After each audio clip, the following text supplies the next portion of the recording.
Saya mau bilang ini juga kepada saudara hari ini. Mari kita ingat sama-sama bagaimana pertama kali kita mendengar Injil. Bagaimana pertama kali kita percaya Yesus.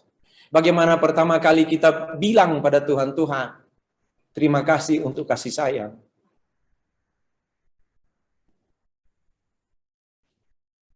Saya bilang kepada anak-anak sekolah minggu, saya bilang kepada remaja, kamu tahu nggak? Ada saat Om Sony itu bilang begini. Ada di satu ruangan yang bersih sekali. Tidak ada noda di situ. Lalu Tuhan panggil Om Sony. Sony, marilah engkau yang berdosa, datang padaku. Dan Om Sony masuk ke situ, mendengar panggilan Tuhan itu. Om Sony masuk di situ dan kamu tahu apa yang terjadi? Ketika Om Sony injak tempat yang bersih, kudus itu, kaki Om Sony kotor, tubuh Om Sony kotor, semua yang ada di tubuh Om Sony kotor, penuh noda, penuh dosa. Dan Tuhan Yesus berdiri dengan tangannya yang luka, dengan rusuknya yang ditombak, kepalanya yang berdarah, tumitnya, kakinya yang penuh paku, dan semua tubuhnya hancur karena dicambuk, dipukul. Dia berdiri dengan tubuh itu dan dia bersihkan Om Sony satu persatu. Setiap Om Sony menapak jalan di ruangan itu, setiap itu ada kekotoran-kekotoran dari diri Om Sony. Dan Tuhan membasuh, Tuhan membersihkan itu setiap kali Om Sony ada di situ. Mereka diam saja. Seperti itulah ketika datang pada Tuhan. Saudara tahu, ketika saudara datang pada Tuhan, saudara datang pada tangan yang terluka.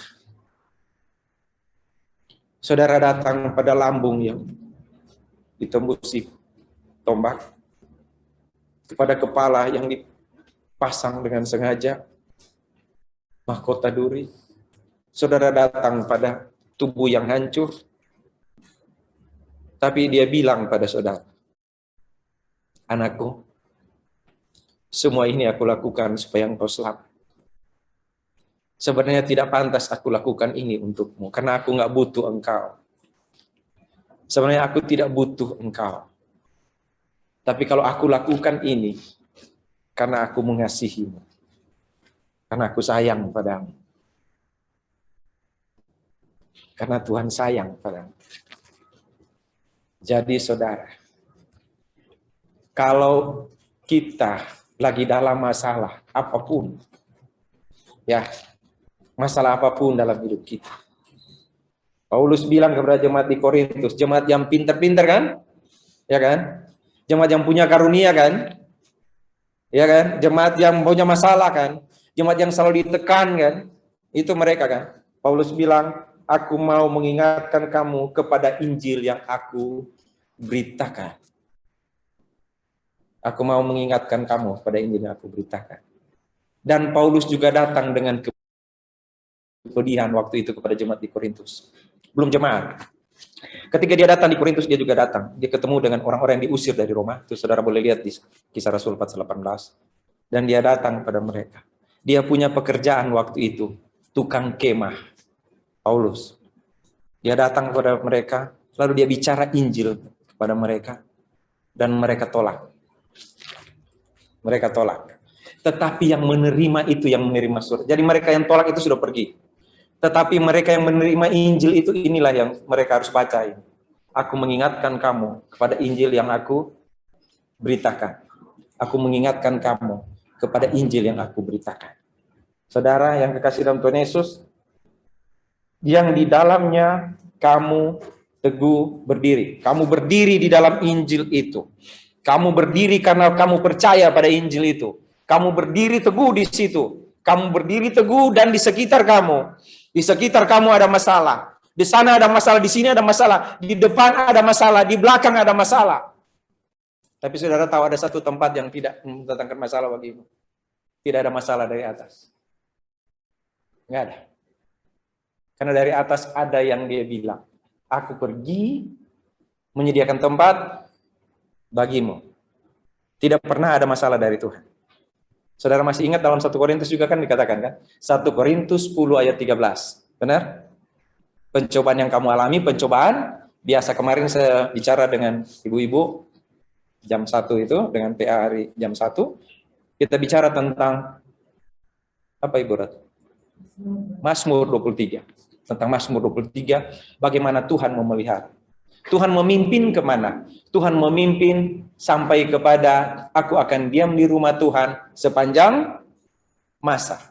Jadi jalan hidup orang percaya itu sedang menuju ke sorga. Membawa apa? Jadi ada dua yang selalu mungkin tolong diingat. Setiap orang percaya itu berjalan menuju sorga. Kamu sudah teguh berdiri di sini. Ada masalah di sana, bahkan ada masalah dalam hidupmu. Ada kebanggaan mungkin, ada masalah dan kebanggaan. Saya belum mau bahas kebanggaan, saya mau bilang masalah aja dulu. Kita sedang menghadap masalah dalam hidupmu, tapi engkau lagi berjalan menuju ke tempat di mana Tuhan sudah basuh kakimu, sudah basuh hidupmu. Dan Tuhan bilang, kenapa saya basuh engkau? Supaya engkau tinggal di tempat kekal yang tidak ada duka.